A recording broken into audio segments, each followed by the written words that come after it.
2021년 7월 5일 월요일 큐티 생명의 삶 오늘의 본문 출애굽기 34장 27절부터 35절까지 말씀입니다. 여호와께서 모세에게 이르시되 너는 이 말들을 기록하라. 내가 이 말들의 뜻대로 너와 이스라엘과 언약을 세웠음이니라 하시니라. 모세가 여호와와 함께 40일 40야를 거기 있으면서 떡도 먹지 아니하였고 물도 마시지 아니하였으며 여호와께서는 언약의 말씀 곧 십계명을 그 판들에 기록하셨더라.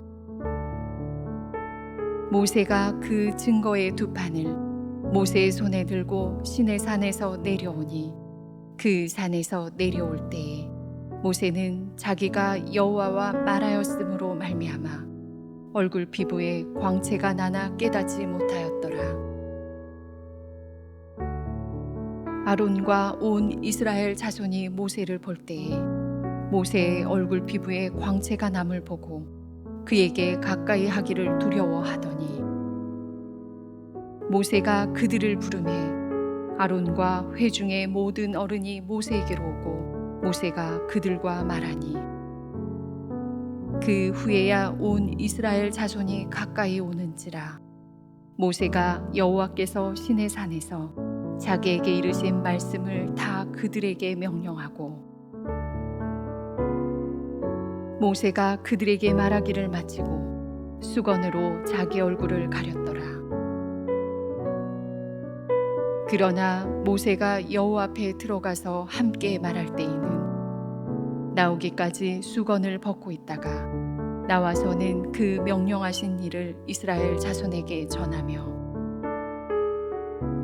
이스라엘 자손이 모세의 얼굴의 광채를 보므로 모세가 여호와께 말하러 들어가기까지 다시 수건으로 자기 얼굴을 가렸더라.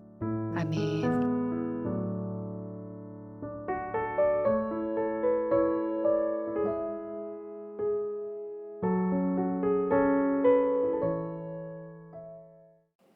위기의 시대를 살아가는 사람들이 그 모든 어려움을 극복할 수 있는 원동력은 그들을 이끄는 지도자에게 있습니다. 지도자가 어려운 상황에서 현실을 정확하게 파악하고 신속하고 현명하게 대처해 나아가면 그 공동체는 위기를 극복할 수 있습니다. 금송아지를 만들고 섬긴 범죄로 깨어진 하나님과 이스라엘 백성 간의 언약이 지도자 모세의 끈질긴 노력으로 다시 회복의 국면을 맞이하게 됩니다. 먼저 지난 주일의 본문인 10절 이하의 말씀을 보시면 하나님께서 언약을 새롭게 갱신하시는 장면이 나옵니다. 하나님은 이전에 언약의 핵심을 다시 강조하시면서 다시금 모세를 통하여 하나님께서 하실 일들을 말씀하십니다. 하나님은 열방 가운데 하나님을 드러낼 사명을 가진 이스라엘 백성들에게 이적을 베풀겠다고 약속하시는 것입니다. 따라서 그들은 구별된 하나님의 백성으로 하지 말아야 할 것과 해야 할 것이 분명히 있었습니다. 첫 언약이 깨진 이유는 이스라엘이 이방인들의 죄를 쫓아서 우상을 만들었기 때문이었습니다. 그래서 하나님께서는 언약을 새롭게 하실 때 다시는 같은 범죄를 반복하지 않도록 구체적으로 경고하십니다.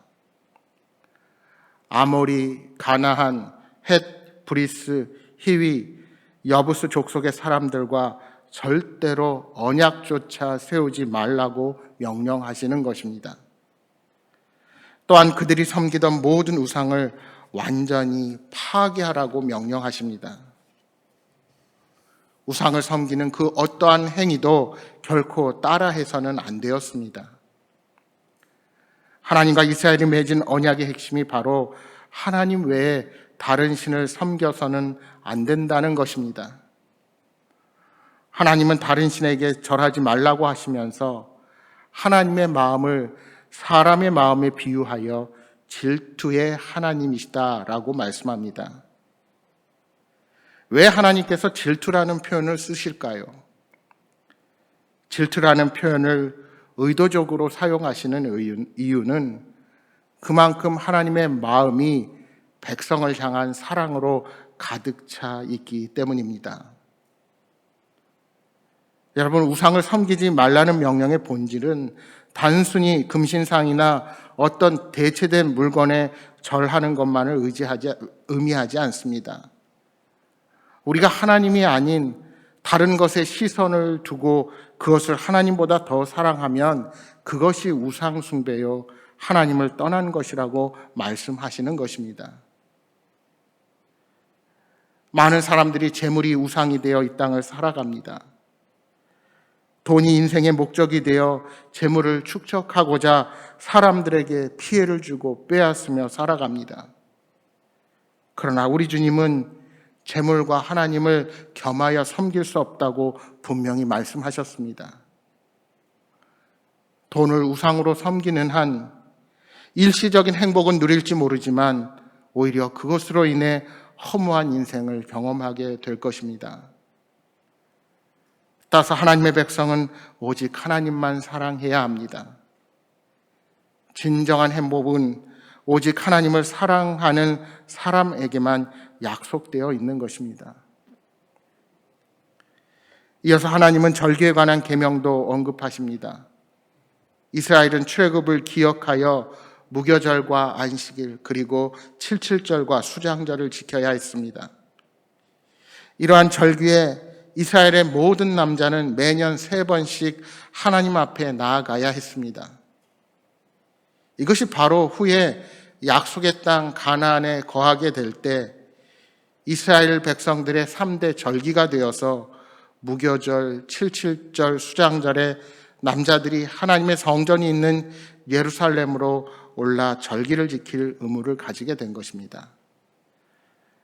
이스라엘 백성들은 하나님의 사랑을 증명하기 위해 절기가 되면 중요한 모든 생업들을 내려놓고 하나님을 만나러 성전을 향해야 했습니다. 그들은 하나님을 향한 사랑을 구체적인 실천을 통해 증명해야 했던 것입니다. 그러나 중요한 것은 하나님께서 이 율법을 주실 때 그들이 진정한 사랑으로 반응하길 원하셨다는 것입니다. 그러나 훗날 우리 예수님은 이러한 율법의 의미를 잊고 형식적인 제사의 삶을 살아가는 이스라엘 백성들에게 진정한 사랑의 의미를 가르쳐 주셨습니다. 우리 주님이 친히 제물이 되셔서 우리들의 모든 죄의 값을 치르시고 하나님과의 참 사랑의 관계를 회복할 수 있도록 하신 것입니다. 하나님은 모세에게 이러한 들려주신 말씀들을 기록하라 명령하셨습니다. 그리고 하나님께서는 모세가 깨트려버린 십계명을 다시금 기록하셔서 주십니다. 모세는 40일 동안 금식하며 하나님의 말씀을 듣고 기록합니다. 모세는 육체적으로 엄청난 한계를 경험했을 것입니다. 그럼에도 불구하고 하나님과 함께했던 모세의 얼굴에서는 광채가 났습니다. 이 광채는 모세가 하나님이 주신 십계명을 들고 내려올 때도 사라지지 않았습니다. 하나님의 영광이 모세를 통해서 나타난 것입니다. 모세의 얼굴에서 광채를 본 이스라엘 백성은 모세에게 가까이 가기를 두려워했습니다. 그러자 모세는 그들을 불러 자신이 들은 하나님의 말씀을 모두 전했습니다. 모세의 얼굴에서 광채가 남으로써 하나님이 그와 함께 하신다는 사실이 드러났습니다. 여러분, 40일을 금식한 노인의 얼굴에서 광채가 났다는 것은 하나님의 영광과 임재 외에는 그 어떤 것으로도 설명할 수가 없습니다. 우리는 하나님의 영광 앞에서 두려움을 느낄 수밖에 없는 죄인들입니다. 그러나 하나님의 영광의 자체이신 예수 그리스도께서 오늘 우리와 함께 하심으로 우리는 하나님의 뜻을 알게 되고 하나님과 함께하는 놀라운 기쁨을 누릴 수 있는 자들이 되었습니다. 따라서 우리의 얼굴을 통하여서 세상 사람들이 하나님의 임재의 영광을 알아보게 되기를 소망합니다. 저와 여러분의 얼굴에 늘 하나님과 함께하는 기쁨이 넘쳐서 그 모습으로 인하여 세상의 사람들이 그리스도를 알게 되는 복음의 역사가 일어나게 되기를 소망합니다. 모세는 하나님의 말씀을 백성들에게 전했습니다. 그리고 그 일을 감당한 후에는 얼굴을 수건으로 가렸습니다. 오직 하나님의 말씀을 전할 때에만 그 광채가 드러나도록 한 것입니다. 모세는 그 얼굴의 광채가 오직 하나님의 영광의 광채요 자신의 것이 아님을 알았던 것입니다. 그리고 모세는 그 광채가 한시적인 광채요 그 영광을 자신에게 돌릴 수 없다는 것도 분명히 알았습니다. 이제 이스라엘 백성들은 모세의 얼굴에 나타난 영광의 광채로 인하여 하나님의 임재를 경험하고 모세의 능력과 권위를 인정하게 되었습니다. 여러분, 오늘 하나님의 사명을 감당하는 우리들에게도 이러한 능력이 필요합니다. 모세는 하나님과의 교제를 가장 중요시하며 온전히 하나님 앞에 꿇어 엎드렸습니다. 우리 예수님은 이 땅의 공생애 가운데 새벽 미명의 한적한 곳에 가셔서 하나님께 기도하며 말씀을 들으셨습니다. 사랑하는 여러분, 이러한 본을 따라 우리 또한 하나님과의 교제를 날마다 훈련해야 합니다. 말씀과 기도를 통해 하나님을 만나 친밀하게 교제하는 가운데 하나님은 우리에게 능력을 주시고 새로운 사명을 허락해 주실 것입니다.